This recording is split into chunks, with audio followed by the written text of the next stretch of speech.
Disclaimer: this story is a work of dramatic narration inspired by true-to-life experiences. Names, places, and certain events have been altered or fictionalized for privacy and storytelling purposes. Viewer discretion is advised, as the narrative touches on mature themes such as infidelity, betrayal, and emotional conflict. I used to believe my marriage was unshakable. On the outside, everything looked perfect. Two people who had built a quiet life together, sharing bills, dinners, and the same bed every night. But behind closed doors, the warmth between us had been fading for months, maybe even years. My husband and I had slipped into a rhythm of routine, where silence at the dinner table was more common than laughter, and physical closeness felt like an obligation rather than a desire. I told myself it was normal, that every couple eventually settles into comfort, but deep down, I felt a whisper of doubt echoing through me. Was this all my life was going to be? At first, it was just a feeling, tiny, almost invisible. The way his eyes stayed glued to his phone during our conversations. The way his hugs lasted a second too short. The way my voice seemed to bounce off the walls without landing in his heart. I convinced myself it wasn't a big deal, but loneliness has a way of magnifying even the smallest cracks. I found myself lingering longer at work, scrolling endlessly on social media, trying to distract myself from the gnawing emptiness. One night, I caught myself staring at my reflection in the bathroom mirror, wondering when I had stopped feeling like a woman and had become just the wife. My hair was tied back messily, my eyes had dull shadows, and my clothes screamed practicality over attraction. I wondered if he even noticed me anymore, or if I had already become invisible in his world. That whisper of doubt grew louder with each passing day.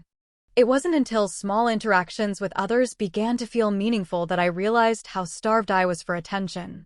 A compliment from a coworker, a lingering glance from someone at the grocery store. Things I once would have brushed off now lingered in my chest like sparks. I hated admitting it, but it made me feel alive in a way my marriage hadn't for a long time. Still, I pushed the feelings aside, trying to remain faithful to the vows I had made. After all, I wasn't unhappy enough to walk away, just unsettled enough to wonder if something was missing. That space between contentment and emptiness is dangerous. It's where temptation builds its foundation.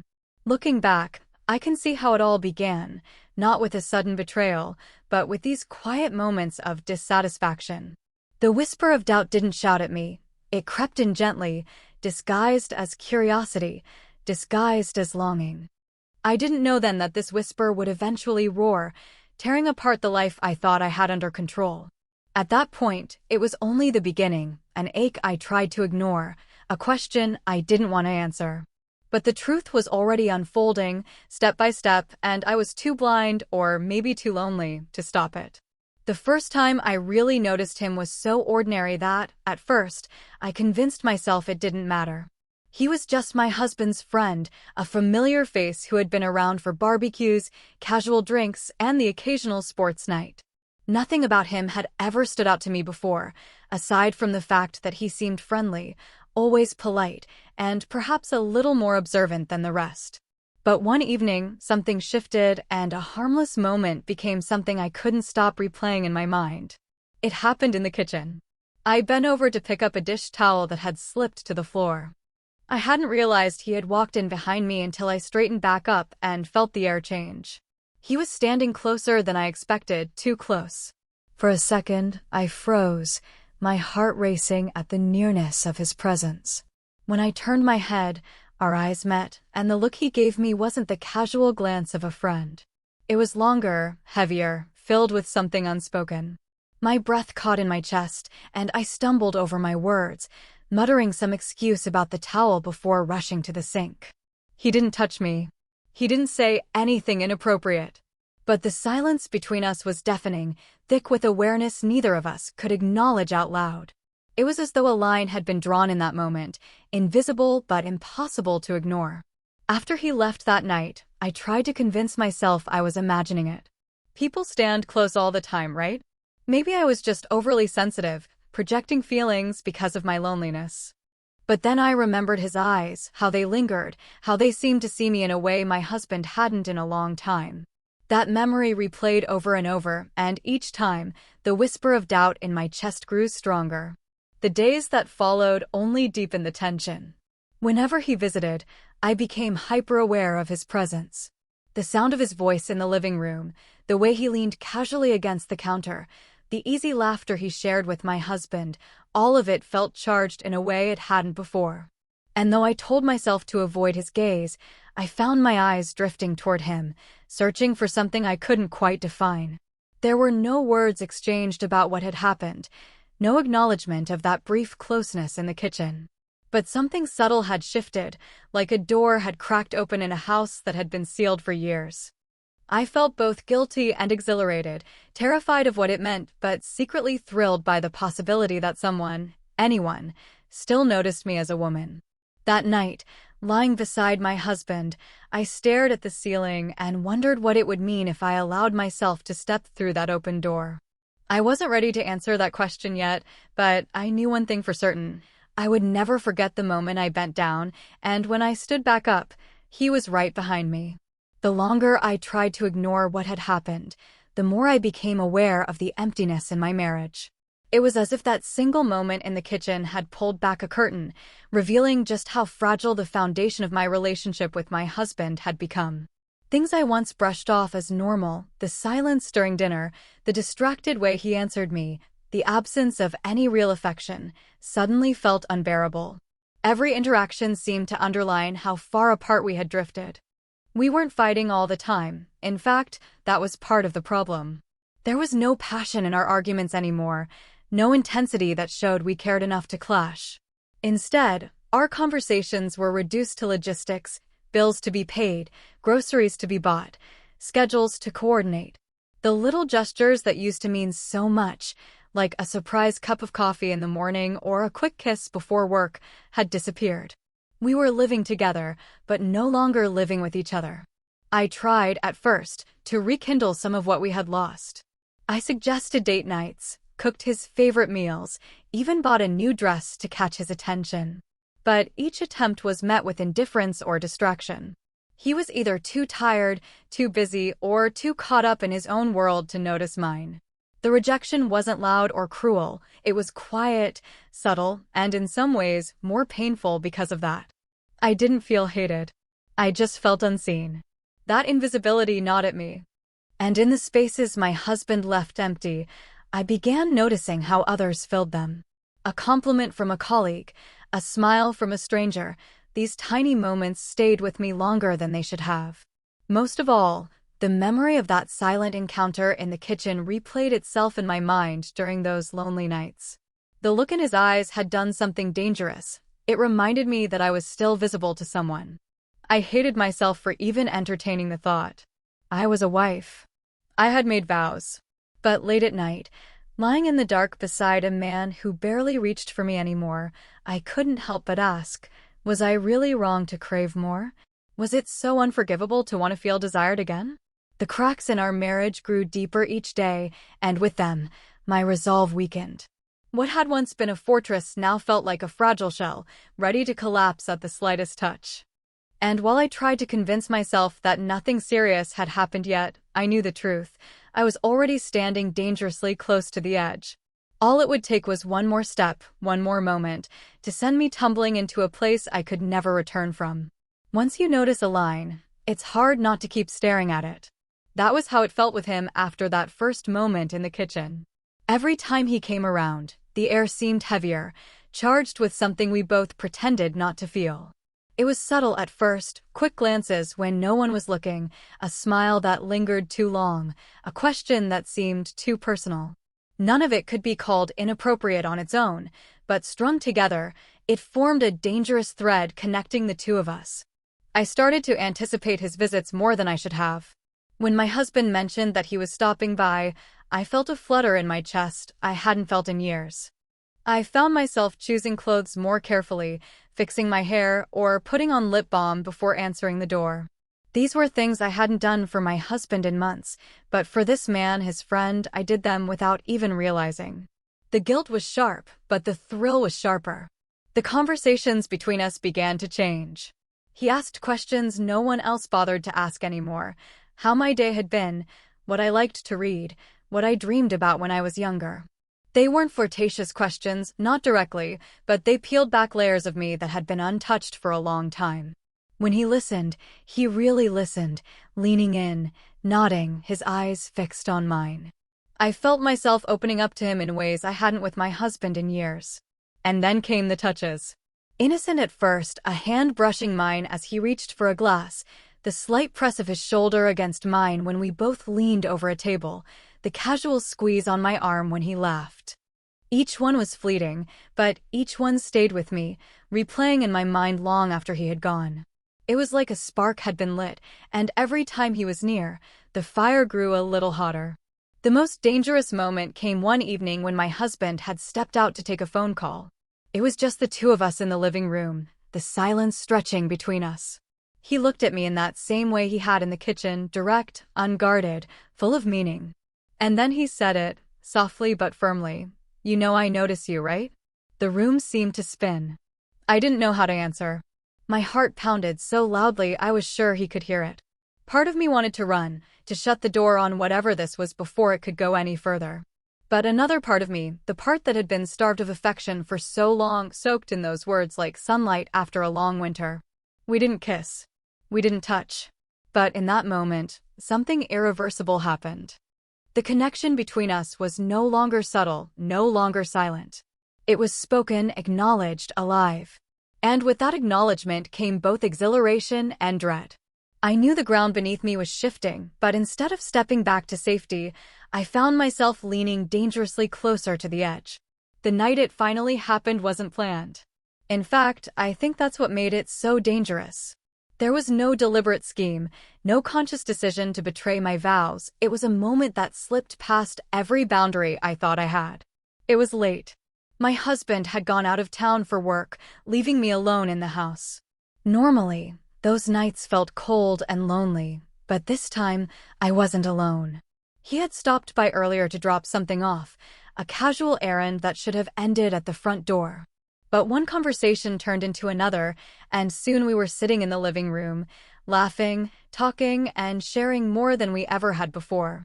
The atmosphere shifted slowly, like a storm rolling in.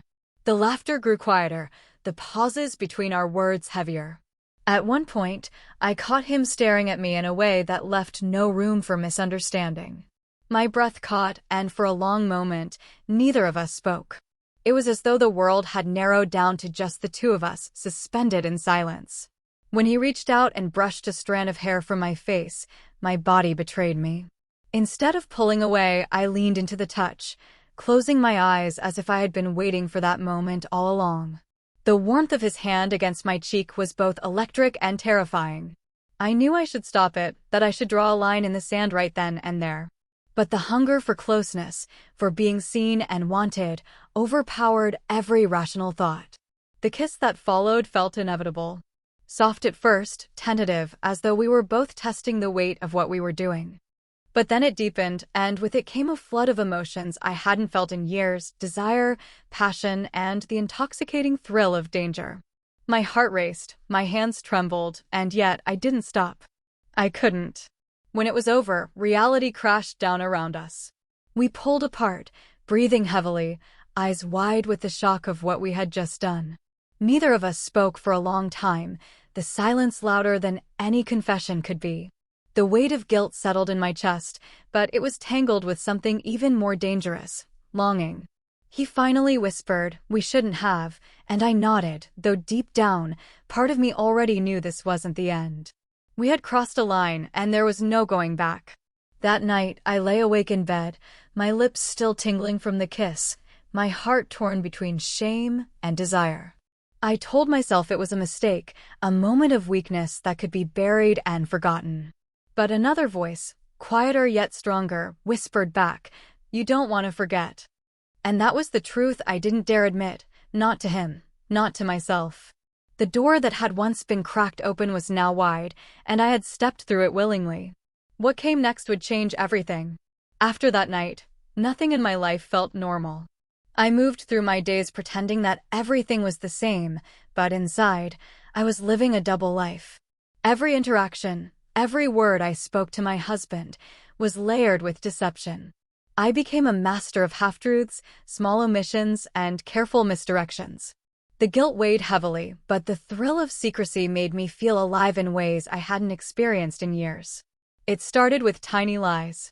I told him I was working late when I was meeting the other man for coffee. I claimed to be running errands when I was slipping into a secluded corner of a park to talk on the phone. I deleted messages, hid emails, and became hyper-aware of every little detail, where my husband was, when he would check his phone, who might notice something amiss. Every step required planning, every breath seemed like a potential trap. The other man became bolder too. He would send texts that made my heart race, subtle but loaded with meaning. Sometimes it was a photo of a sunset, sometimes a casual "thinking of you" that carried more weight than I could admit. Each message was a thrill, each secret exchange a pulse of danger that left me feeling both guilty and exhilarated. And yet, the more I lied, the more I began noticing the cracks in my husband's behavior. He asked more questions, lingered a little longer in conversation, and sometimes glanced at me in ways that made me squirm.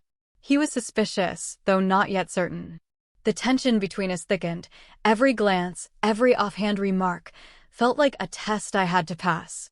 One slip, one accidental truth, and everything would unravel. I hated myself for it, and yet I couldn't stop.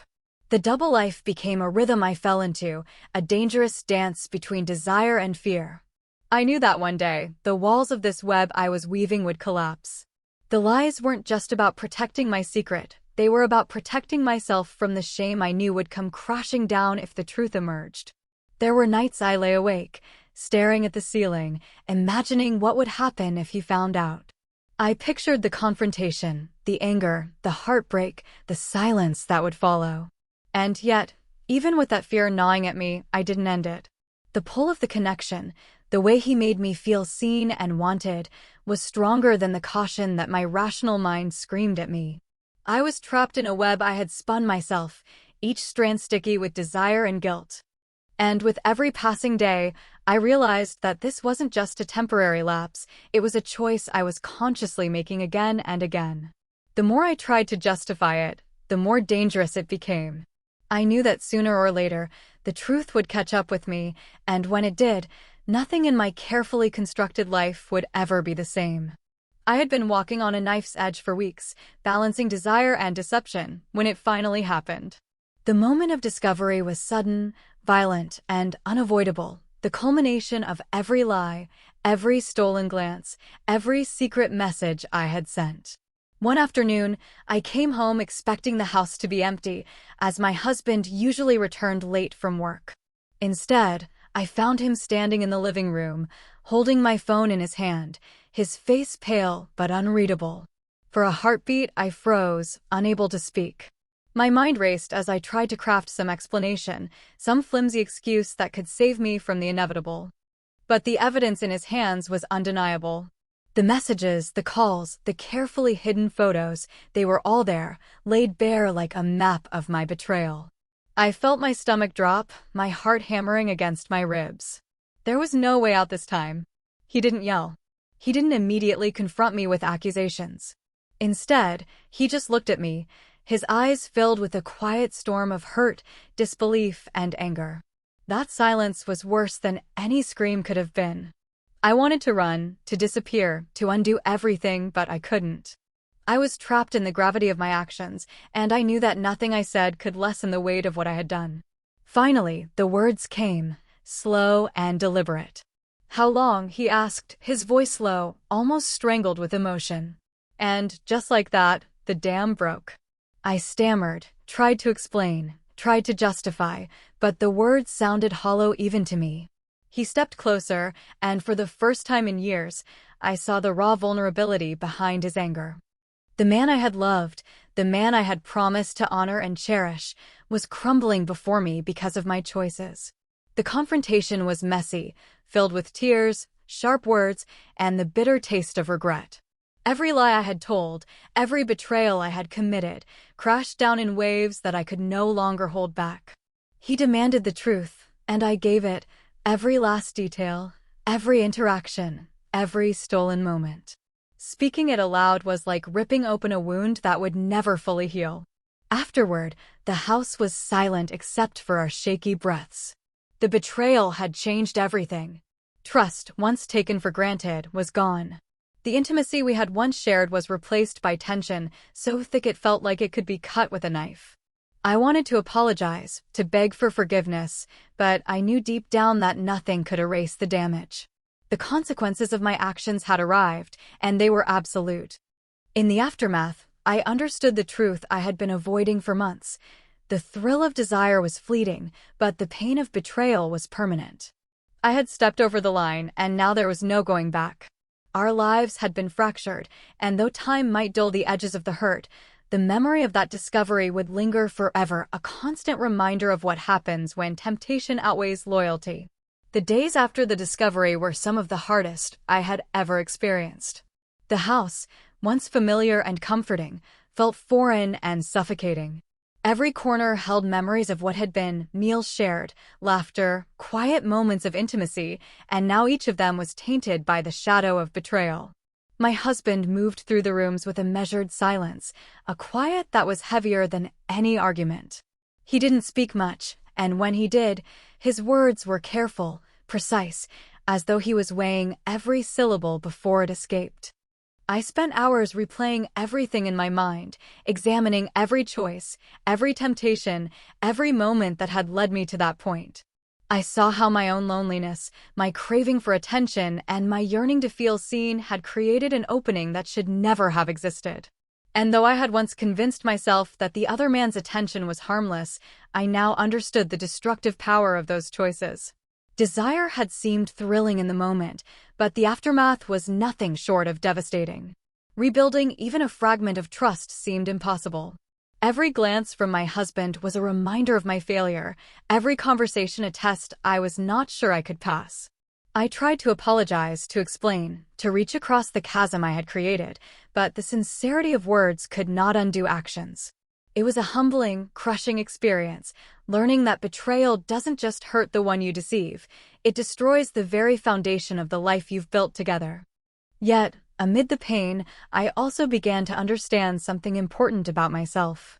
I realized that my actions were not just about the other man, they were a reflection of my own unmet needs, my own vulnerabilities, and the parts of me I had neglected for years. The experience forced me to confront who I truly was, both my flaws and my desires, and to face the consequences head-on without excuses. Reflection became a form of penance, a way to hold myself accountable for every choice that had brought me to this point. Over time, the relationship between my husband and me changed, whether we chose to rebuild it or not. The cracks were deep, and the scars would remain, but the experience left me with lessons that would never fade. I learned that temptation, when left unchecked, can have irreversible consequences. I learned that intimacy, once broken, is difficult to repair. And perhaps most importantly, I learned that true connection, respect, and honesty are fragile things easily taken for granted, devastating when betrayed. Now, when I look back, I see the story as both a cautionary tale and a mirror. It is a reminder of the dangers of ignoring emotional needs, of seeking validation outside of a committed relationship, and of underestimating the destructive power of choices made in moments of weakness. The whisper of doubt, the thrill of the connection, the web of lies, the discovery, they all serve as stark lessons. And though the pain remains, I carry it with me, a lasting testament to the truth that every action has consequences and that betrayal leaves no room for denial. 70.